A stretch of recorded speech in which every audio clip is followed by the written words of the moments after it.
Hello friend, good morning. তোমরা সবাই কেমন আছো? আশা করছি তোমরা সবাই খুব খুব ভালো আছো। তোমাদের আশীর্বাদ ভালোবাসা সায়ন বাবা তিনজনেই ভালো আছি। আজকে হচ্ছে মঙ্গলবার, এখন বাজে 10:30। সকালবেলায় সায়নের বাবা যাওয়ার কথা ঝড়খালি, তো এখনও যায়নি। তো ওই জন্য সেই সুযোগটা নিয়ে আমি এখন যাচ্ছি ঝড়খালি। সঙ্গে আছে জামাইবাবু আর সায়নের বাবা। আমি যাচ্ছি লক্ষ্মী ভাণ্ডারের টাকা তোলার সুযোগ নিয়ে, তুলবো। এদিকে দেখো, লেট করে সব চিল্লাবা না একদম। তো বন্ধুরা, এদিকে দেখো চলে এসেছি ঝড়খালি। আর সায়নের বাবার আসার কথা ছিল সকালবেলায়, একদম সকালবেলা ঘুম থেকে উঠে ও বাজারে গিয়ে কি করেছে, চুল কেটেছে এখানে ওখানে এধার ওধার করে করে এখন প্রায় 11টা বাজে। তো এসে পৌঁছালো এখন ঝড়খালি, আর আমিও এসেছি। আমি মনে করছিলাম সকাল চলে এসছে, তো আসিনি যখন, তাই ভাবলাম যাই, আমার লক্ষ্মীর ভাণ্ডারে টাকা আছে, 1000 টাকা তুলে নিয়ে আসি। যাওয়ার আগে বোনের এখানে যাওয়ার আগে একটা জামা কিনবো বলে 1000 টাকা তুলে নিয়েছি লক্ষ্মীর ভাণ্ডার থেকে, তুলে বাড়ি চলে এসেছি। আর এসে এখন সায়নের বাবা এসেছে ঘরের কাজ করার জন্য। আমার মা যে রান্নাঘর, মানে ঘরের পাশে রান্নাঘরে বারান্দা বানানোর কথা ছিল, তো সেই বারান্দাটা বানানো হয়ে গেছে, পুরো কমপ্লিট হয়ে গেছে। মানে পুরো কমপ্লিট হয়নি, মানে মাটি টাটিগুলো কিছু বাকি আছে। আগে দুদিন এসে কাজ করে দিয়ে গেছিলাম, আর আজকে এসেছে শুধু গ্যাসের টেবিলটা বানানোর জন্য, যে কোথায় রান্না করবে কি না করবে। তো তোমরা পুরোপুরি দেখতে থাকো, সঙ্গে থাকো, দেখাচ্ছি কী করছিস না করছে। সায়নের বাবা আর জামাইবাবু বাজার থেকে পাওটা খেয়ে এসছে, এখন দুপুরবেলায় রান্না করবে মা, কি রান্না বান্না করে।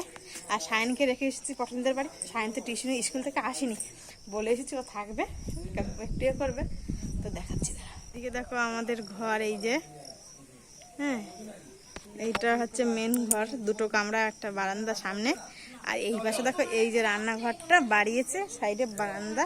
সবাই আসলে, তাছাড়া রান্না বান্নার জন্য উনুনের টুনুন করা হয়, ওপাশে হয় না, খুব অসুবিধা হয় রান্না বান্না করা। তো ঘর তো আগে ছিল না, তাই জন্য মা এখানে গ্যাসে রান্না করতো। আগে আমাদের এটা হচ্ছে পুরনো ঘর, ওপাশে রান্না করতো, কিন্তু কিছু সমস্যার কারণে এখন এইখানে রান্না করছে। তো এদিকে দেখো এই ডোয়া দেওয়া হয়েছে, এখানে পুরো কাদা। আমার ভাই সকালবেলা দিয়ে মাটি দিয়েছে, এই যে এখানে হালকা ফুলকা লেবেল করেছে। আর এই এখন যেহেতু চলে যাওয়া হবে, এর উপরে তাবু দিয়ে দেওয়া হবে, পরে শুকনোর সময় মা এসে লেপে টেপে পরিষ্কার করে দেবে। তো এদিকে দেখো পিছন দিক থেকে দিয়েছে প্লাই, আর এ পাশে আছে এলভেস্টার দিয়েছে। আর ঘরে গিয়ে দেখাচ্ছি আমার জামাইবাবু এসছে আর সায়নের বাবা। একটা জিনিস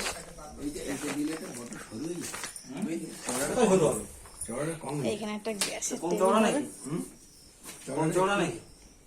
এখানে একটা গ্যাসের টেবিল হবে, তার জন্য অনেকটাই চওড়া। কোথায় চওড়া?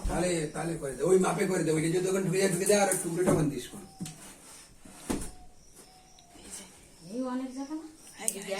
কারেন্টের লাইনও করা হয়েছে, লাইট জ্বালানোর জন্য লাইট করা। এইখান থেকে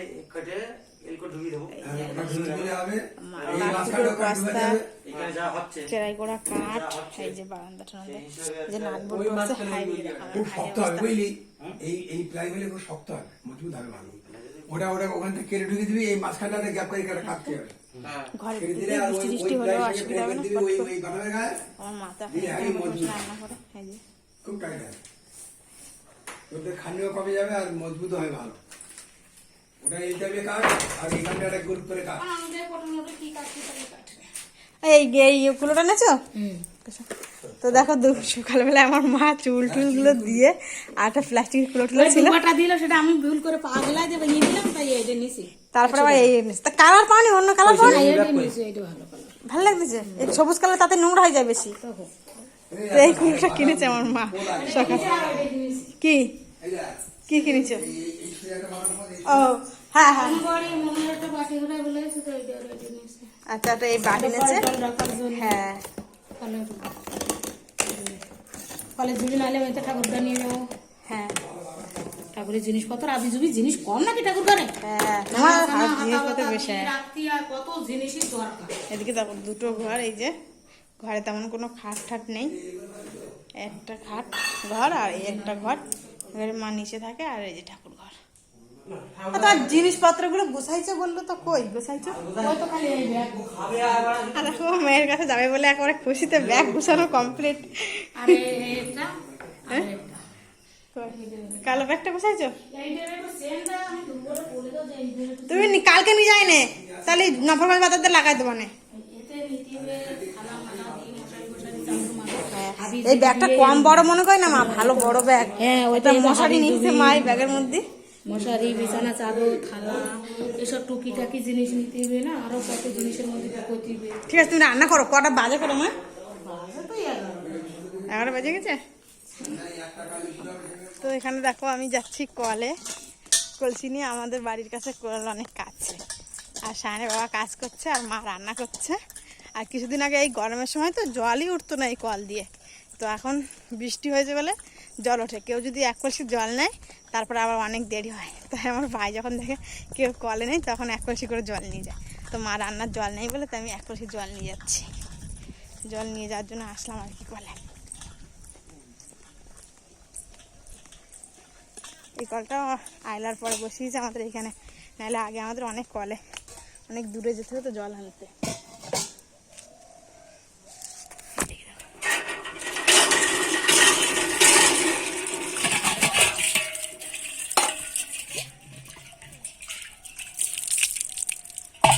তো এই কলটা তো আয়লার পরে বসেছে।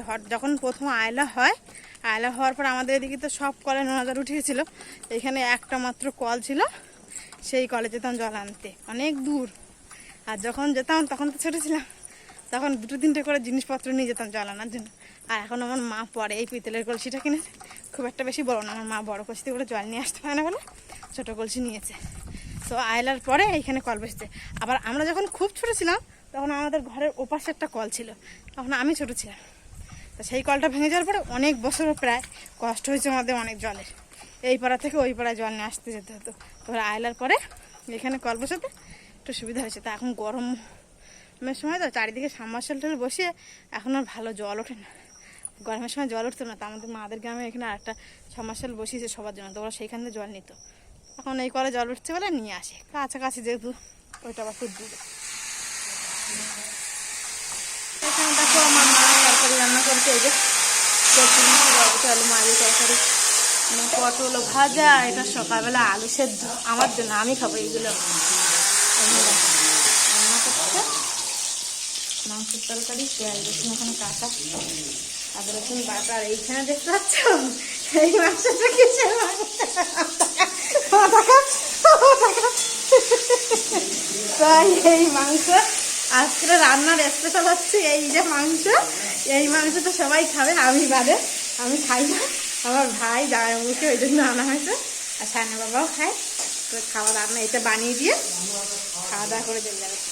আর এখানে দেখো আমাদের বাড়ি কিন্তু এই বর্ষাকালে একদমই সবজি হয় না, কারণ এত পরিমাণে ঘাস, সব ঘাসে এটেছে। শুকনো সময় ওই শীতকালের সময় আলু পেঁয়াজ রসুন সব কিছু লাগায় আমার মা, পালং শাক টাক লাল শাক সব রকম।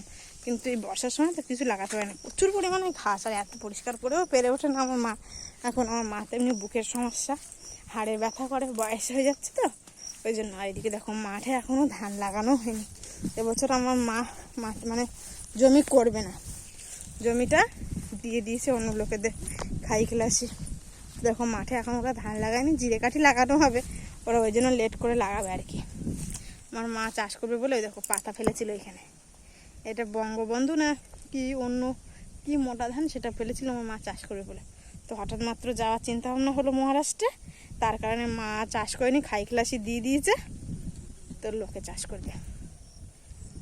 এদিকে দেখো আমার মার বেল গাছ, কদিন আগে এসেছিলাম আতা গাছে আতা ধরেছিল, কিন্তু এখন আর আতা গাছে আতা নেই। এই আতা গাছটা আমার মা অনেক কষ্ট করে বড় করছে, আতা গাছটা বেশ ভালোই বড় হয়েছে।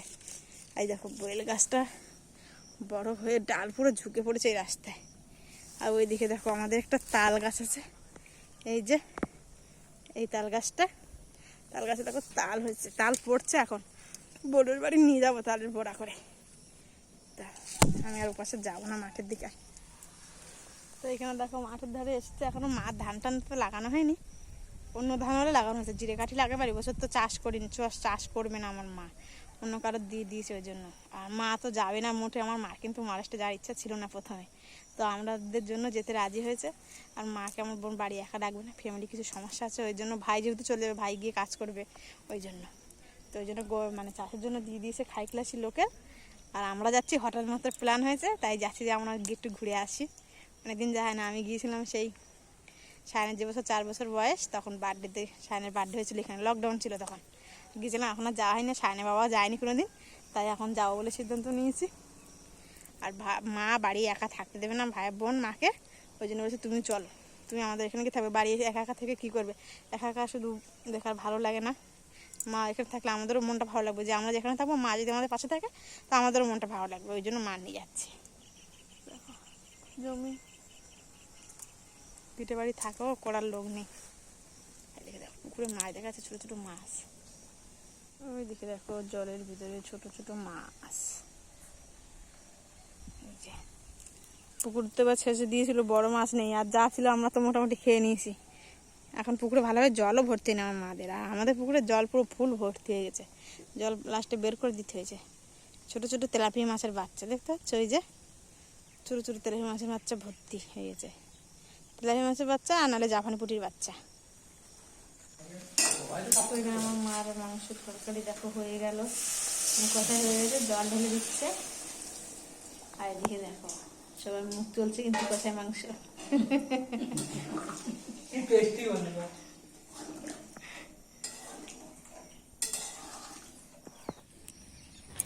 তো বন্ধুরা এদিকে দেখো দুপুরবেলায় খাওয়া দাওয়ার জন্য আমি ভাত গুছিয়ে নিয়েছি, এখানে পটল ভাজা নিয়েছি, সেই সকালে আলু সেদ্ধ নিয়েছি, আর মা যে বরবটি আলু মাছ দিয়ে তরকারি করেছিল কচুরমুখী দিয়ে, সেই তরকারি নিয়েছি। আর এখানে দেখো আমি খেতে বসে গেছি, আর আমি খেয়ে নিচ্ছি আগে, যেহেতু ওদের জন্য রান্না হয়েছে অন্য একটা মাংসের তরকারি, আর আমি তো ওটা খাই না, ওই জন্য আমার মা বলেছে তুই আগে খেয়ে নে, আর তাছাড়া আমি বাড়ি চলে যাব। হঠাৎ মাত্র সায়নের বাবা বলছে ওই যে কাজের জন্য মোটরটা নিয়ে এসেছে, মানে ড্রিল মেশিনটা, সেটা ভালো কাজ হচ্ছে না, তো ওটা আবার আনতে যাবে নফরগঞ্জে ভাই। তো বললো সায়নের বাবা যে তুমি খাওয়া দাওয়া করে বাড়ি চলে যাও, সায়ন বাড়ি আছে ওই জন্য। তো ওই জন্য দেখো আমি আগে খেতে বসে গেছি, তো খেয়ে নিচ্ছি ভাত। আর মা এখানে তো রান্না করেছে, আর ওরা গেছে সায়নের বাবা আর আমার জামাইবাবু গেছে স্নান করতে, আর আমি এদিকে ভাত খেয়ে নিচ্ছি। তো এখানে দেখো খাওয়া দাওয়া হয়ে গেছে, এখন ভাই আর আমি যাবো নফরগঞ্জে, তো বেরিয়ে পড়ছি। আর এদিকে দেখো রান্নাঘরের পিছনটা এরকম হয়েছে, দেখেছো, সামনের দিকটা দেখিয়েছিলাম, পিছনের দিকটা দেখানি, তো পিছনের দিকটা তোমাদেরকে দেখিয়ে দিলাম। আর এদিকে দেখো মানে আমরা চলে এসেছি নফরগঞ্জে, কিছুটা রাস্তা চলে এসেছি, বেশিরভাগটা। এই দেখি দেখো ভাই আর আমি যাচ্ছি, আর আমি বাড়ি এসে দেখি সায়ন পটলদের বাড়ি গিয়ে সবে খেতে বসেছে, কারণ আমি তো তাড়াতাড়ি করে খাওয়া দাওয়া করে চলে এসেছিলাম, আমি তো বেশিক্ষণ থাকিনি, ভেবেছিলাম বিকালবেলার দিকে আসবো, পুরো কাজ কমপ্লিট হয়ে যাবে তারপরে আসবো, কিন্তু তাড়াতাড়ি মোটরটা ওই ড্রিল মেশিনটা খারাপ হয়ে যাওয়ার জন্য আমি তাড়াতাড়ি চলে এসেছিলাম। তো বন্ধুরা এখানে দেখো আমি চলে এসেছি বাড়ি, আর এই যে দেখো আমার সায়ন পটলদের বাড়ি থেকে আমি এসে দেখি ওদের বাড়ি ভাত খাচ্ছে, তো আমি চলে এসেছি, এখন ভাত খেয়ে এসেছি। আন্টিদের বাড়ি কী দিয়ে ভাত খেয়েছো না? মাংস ডাল। হ্যাঁ মাংস আর ডাল দিয়ে ভাত খেয়েছো? খেয়ে এসে আমার আবার জিজ্ঞেস করছে তুমি দুপুরে খেয়েছো তো, আমি বলছি আমি মামার বাড়িতে খেয়ে এসেছি। আর দেখে খেয়ে এসেছি, এখন সায়নকে ঘুম পড়াবো, আর সন্ধ্যাবেলায় টিউশনি আছে। তুমি কান্না করছো, তুমি যখন বাড়ি এসে শুনেছো মামার বাড়ি গেছে, তুমি কান্না করো নি? কি করতে তা কি করতে কান্না করবা? তুমি কান্না করো নি? তাই তো ভালো, আমার সায়ন বড় হয়ে গেছে, গুড বয় হয়ে গেছে, বোঝো আমার সায়ন, তাই না? মা তো এমনি যায়নি, দরকারে গেছে, তাই না? তাই না? ঘুরতে যাবো, আমরা বের করতে যাবো। আমার কালকে কি বেরোবে? না না কালকে না, পরশু দিন করে। কালকে বেরোবে বিকালে? না না পরশু দিন করে বিকালে। আর একদিন ট্রেনে থাকবো, দুদিন ট্রেনে থাকবো, তারপরে যাবো মাসির বাড়ি। তোমার তো মনে আছে আমি মামা তুমি একবার গেছিলাম, মনে আছে? সেই ভিডিওটা আমার কাছে আছে, শেয়ার করবো। আগের বার যখন গিয়েছিলাম সেই মানে যাবার পুরো ফুল ভিডিও নেই, ভাই আর সায়নের একটা ট্রেনের মধ্যে বসে মারামারি করছিল, সেই ভিডিও একটা আছে, শেয়ার করবো। তো যাই হোক সায়নকে এখন ঘুম পড়াই, তারপরে আবার বিকালবেলা তোমাদের সাথে কথা হবে। আর বাইরের দিকে প্রচুর পরিমাণে মেঘ করেছে, পুরো অন্ধকার মতো হয়েছে, যে কারেন্ট মানে বাড়িতে লাইট জ্বালানো হয়েছে, নাহলে বাইরে পুরো মেঘ অন্ধকার হয়ে এসেছে। এদিকে এত কি হারে বৃষ্টি হচ্ছে, একদম পুরো মুসুলধারে বৃষ্টি হচ্ছে, একদম এই দিকে শুধু জল, ঝড় বাতাস তেমন একটা হচ্ছে না, শুধু বৃষ্টিই হচ্ছে। কিসের জল আবার আজকে বেড়ে যাবে।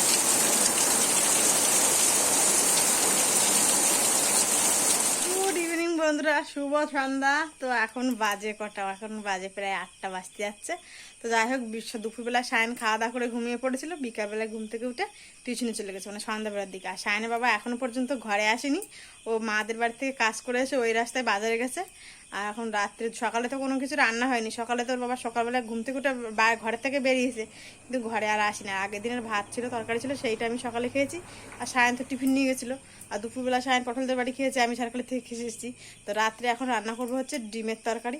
তো ডিম নিয়ে চলে এসেছি, আর আজকে ডিমের তরকারিটা একটু অন্যরকমভাবে রান্না করবো। অন্য সবসময় তো ডিম সেদ্ধ করে রান্না করি, আজকে ডিমের তরকারিটা অন্যরকমভাবে রান্না করবো। তো তোমরা পুরো ভিডিও দেখতে থাকো আর সঙ্গে থাকো। রাত্রে কি রান্না করব তাই ভাবছিলাম, যেহেতু সারাদিন রান্না হয়নি, রাত্রে কি রান্না করব। তো হঠাৎ ভাবতে ভাবলাম যে ডিমের তরকারি করব। আগের দিন ওর বাবা নিয়ে এসেছিলো ডিম, সেই ডিমটা ছিল। তো ভাবছিলাম অন্য দিন সারাদিন তো ডিমই রান্না করি করে, মানে সেদ্ধ করে, আর যেভাবে ডিমের তরকারি সবাই করে। তো আজকে আমি ভাবলাম যে না, ডিমটা একটু অন্যরকমভাবে তরকারি করি। তো ওই জন্য দেখো ডিমগুলো সব অমলেট করে নিচ্ছি। 3টে ডিম, সায়ন আমি ওর বাবা 3টে ডিম অমলেট করে নিয়েছি।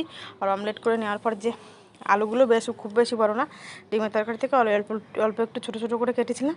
আর বেটে নিয়েছি শুধু পেঁয়াজ আর কাঁচা লঙ্কা, আর অন্য কোনো সব মানে মশলা না। তো এদিকে দেখো আলুগুলো ভালোভাবে ভেজে নিচ্ছি। আর এই আলুগুলো ভেজে নেওয়ার পরে এদিকে দেখো ভাতটাও ফুটে গেছে, ভাতও বসিয়ে দিয়েছি। আর যে পেঁয়াজটা ছিল সেই পেঁয়াজটা দিয়ে দিয়েছি। এই আলু পেঁয়াজটা মাখা করে লবণ হলুদ দিয়ে ভেজে নেবো। নেওয়ার পর ডিম দিয়ে ডিমের তরকারিটা করবো। কিন্তু এই ডিমের তরকারিটা তুমি মাঝে মাঝে মানে আলু না দিয়ে শুধু যে এই পেঁয়াজ বাটাটা দিয়ে ডিমের তরকারিটা করলে আরও বেশি ভালো লাগে। কিন্তু একটা তরকারি যেহেতু রাত্রে আমরা 3জন খাওয়া দাওয়া করবো, ওই জন্য একটু আলু দিয়েছিলাম। তো দেখো তোমাদের সঙ্গে বলতে আমার আলু মানে ডিমের তরকারিটা রান্নাও হয়ে গেল। আর একটু পরিমাণ গরম মশলা ছিল, সেই গরম মশলাটা দিয়ে দিয়েছি, দিয়ে ডিমের তরকারিটা নামিয়ে নিয়েছি। তো যাই হোক বন্ধুরা, আজকের ভিডিওটা এখানে শেষ করছি। তোমরা সবাই ভালো থাকবে, সুস্থ থাকবে। Tata, good night. আবার দেখা হবে নতুন একটা ভিডিওর সাথে।